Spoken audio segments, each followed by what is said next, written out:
Hello again. So, the other day I discovered a very interesting morsel of gaming news. It concerns a very old RPG for the Super Nintendo called Breath of Fire 2.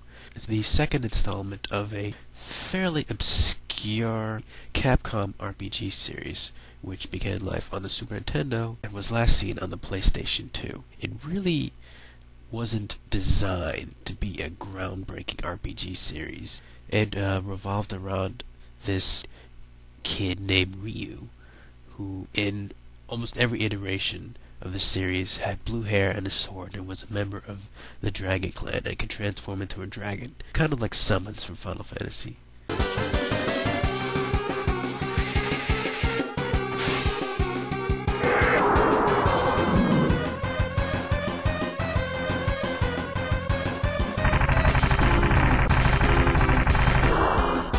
What made it unique was really more that it was a blend of Western and Eastern RPG elements. It was only a traditional RPG, but it was a solid traditional RPG. That was all it was really made out to be.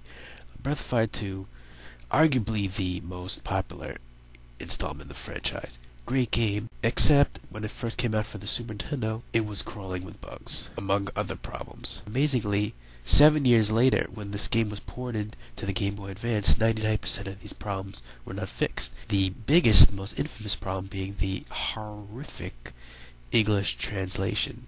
How horrific? Well, let's just say that it made the original American Final Fantasy IV look like Shakespeare.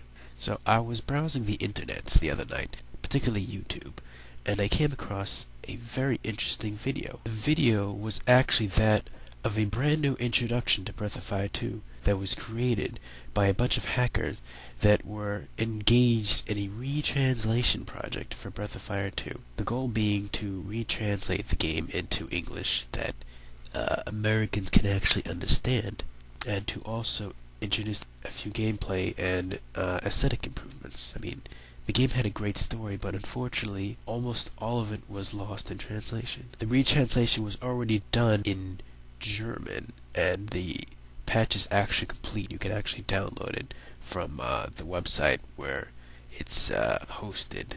The English version is actually in progress, even though the patch has been worked on since 2006. Apparently, it is still live. I just checked the website where it's hosted, and there's a topic going on about the project that was last updated yesterday, as a matter of fact.